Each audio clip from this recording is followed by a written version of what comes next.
Hi, I'm Chelsea. Welcome to my tiny sweet digs. Before you come in, subscribe below. Come on in. I live in the capital region of New York with my boyfriend David, and the house is between 150 to 300 square feet, depending on the loft size as well. I paid $26,000 for my tiny home, and it's the best price that I could find in the country.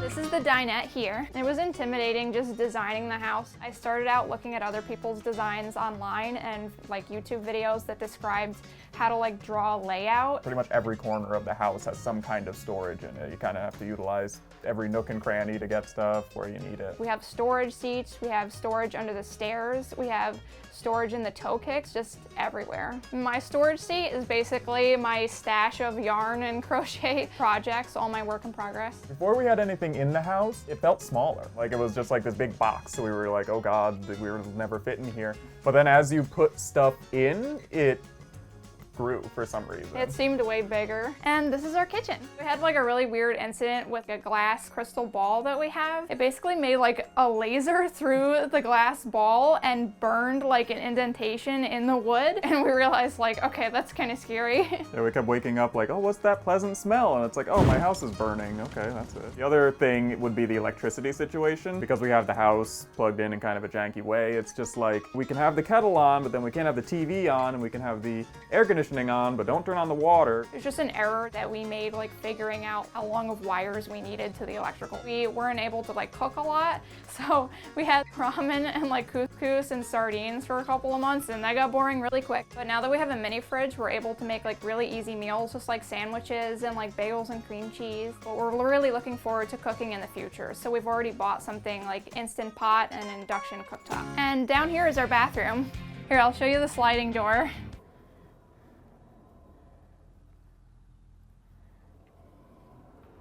Slides open and close. Our water system is a really special water system. The concept is originally from the ISS up in outer space. They're still working out different kind of kinks with the system. Winter was just super brutal this year. We had to figure out all different ways to keep the water system like unfrozen. We had to like learn about how to insulate different pipes and stuff. It was really tricky. When we were designing the house, we were able to make the ceiling heights tall enough for David. He's like 6'5", so that was really important. However, going in the shower, if he lets his hair grow out too tall, his hair will like rub on the beam on the ceiling. So it's kind of a tight fit for him. So this is the loft up here.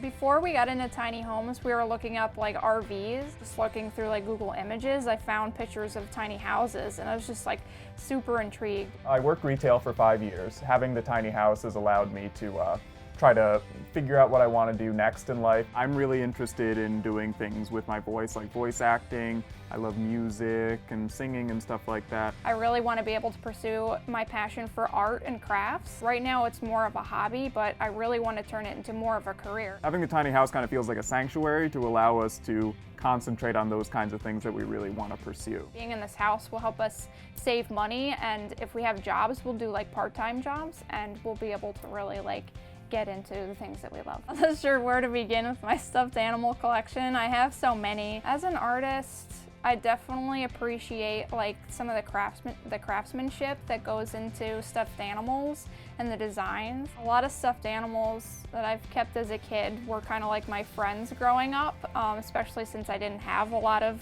like actual friends growing up, and they're always there for me. When we wake up in the morning, it's usually like I roll out of bed, go down the stairs, we'll make some tea, you know, we'll take our showers. Tea is the important thing. Tea, yeah. Tea happens in the morning. One of my favorite parts of the home is definitely all the different windows we have in the house. It really like makes the whole house open and airy and brings a lot of natural sunlight in. My favorite part of the house is Chelsea.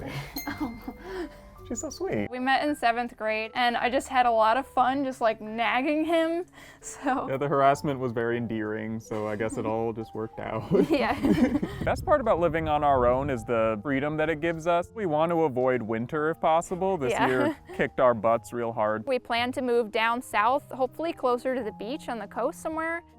We can stay here, we can bring the house with us. I guess the sky's the limit with where we want to bring it. Thanks for watching our Tiny Sweet Digs. To watch more videos, click here. And to subscribe, click over here.